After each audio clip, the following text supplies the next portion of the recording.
We can't escape prison if we don't know we're in it. But chances are, if you're on this video, you have an idea that you are in a sort of trap, a mental trap, a physical, chemical trap, a suppressive trap. We are being suppressed. Our human consciousness is being suppressed. It is a type of prison.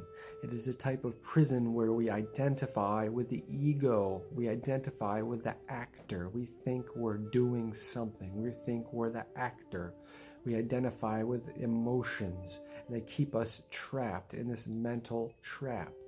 We allow these aggravators and suppressors to keep us down, prevent us from evolving. But now we are growing wise. That is why we are here. So how do we escape this prison, this mental prison we're in, that we find ourselves in? We wake up in it. That's how we know we're in prison. Before, at some point in our incarnation, most likely, we did not know we were in prison, in a type of prison. Mental prison, emotional prison, spiritual type of prison, in a sense. I'm not saying this is the only term to label what is going on, if you can give a term on just the infinite happening of God. But I'm just giving it one aspect, one type of perspective. How do we escape this prison, this ego prison? They have us attached to thinking we're somebody doing something. Like Ram Dass said, become nobody. We're trying to become nobody because we are just the observer. We're not the actor. They have us identifying with the actor, which creates all of our suffering. And then we have the aggravators aggravating the mind and the body, causing endless thinking, which takes us out of the greatest thing there is, which is the eternal present moment of God's love. Because the more we think, the more we're in this prison. They got us caught in the game. The pull of the world, of the ego, of the emotions keeps us caught in this game, this low-level game here on earth, right? So how do we escape the prison? How do we start to exit the game? How do we start to break free from the illusion? Well, let's talk about it. We have to focus on the present moment, and we have to focus on purifying the body, the vessel. Because remember, the two of the greatest devotions to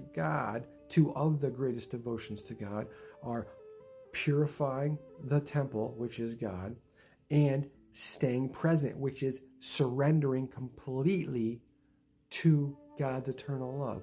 I am God's eternal love pouring forth. Surrendering completely, which means we're trying to stay present all the time. That is complete surrender, and God will take care of everything. Like it says in the Bible, basically says, don't worry about a thing. Surrender and don't worry about a thing. We don't need to think about, how am I going to do this? How is this going to affect this? What's going to be the result of this? What did I do in the past? What am I going to do in the future? All these examples I just gave are null and void. They're just going to cause you some sort of imbalance and stress, right? A mental stress. All these are unnecessary. They are unnecessary because all we have to do is surrender to the eternal present moment of God's love, and everything will be taken care of. This is how we escape the prison. And as we go through these cycles of suffering, which is what this kind of prison is, we're in a cycles of suffering, and some people don't realize that they're even in these cycles of suffering. If you don't know you're not, if you don't know you're not in prison, you can't escape, right? So they don't even realize they're in these cycles of suffering, so they can't escape. So how do we escape? We gotta presence and purification. This is it. We raise our vibration. We gain the wisdom from our suffering, and then we use this wisdom to escape this mental prison. And then we use our wisdom we've gained to help others escape the mental prison. That's why we're here. It's a mental, emotional, spiritual, all level types of prison. We have the toxic food program. We have the chemistry type of prison.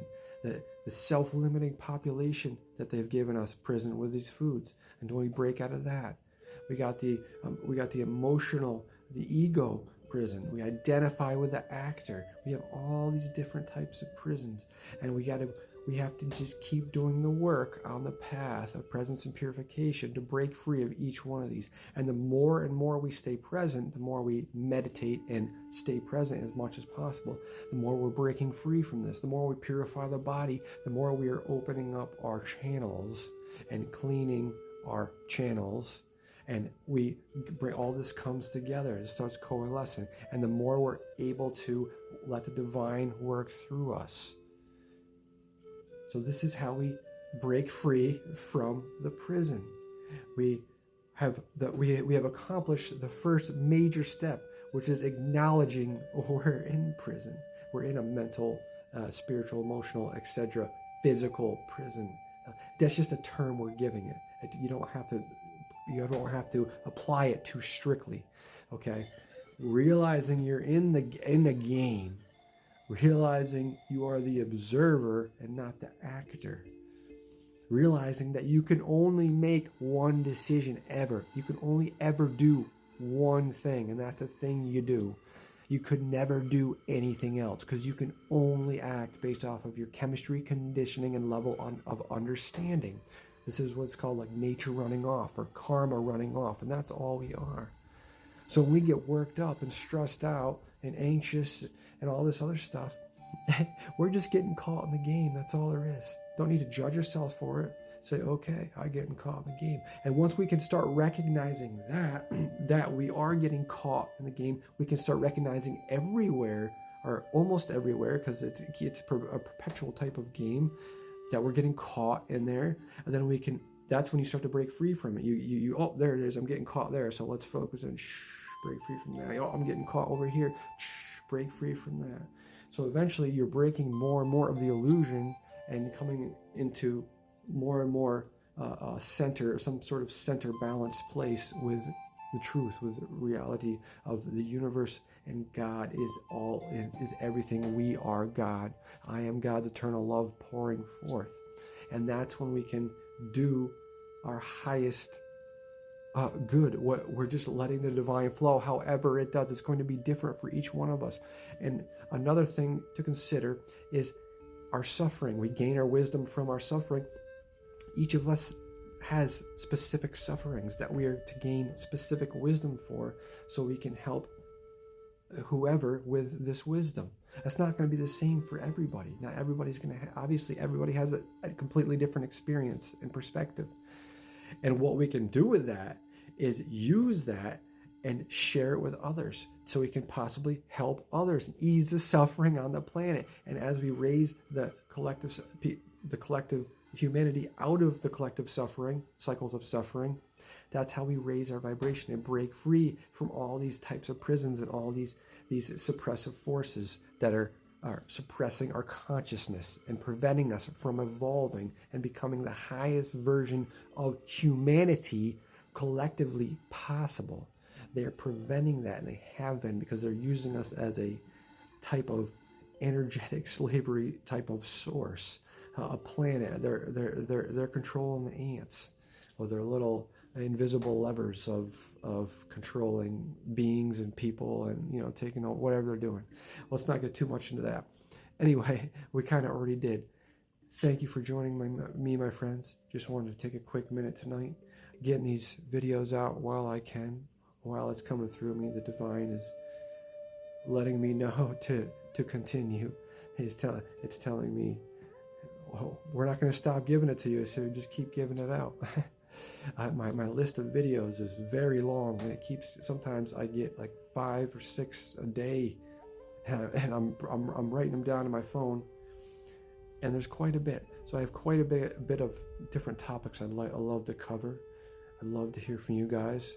Just saying hello. If you have any questions about any of the specific things I talk about, any of the perspectives I talk about, how to apply them, any questions about that you had run into on your journey, and maybe we can discuss it together and we can figure it out. Remember, it always comes back to presence and purification, making self-care number one, and staying in the eternal present moment of God's love.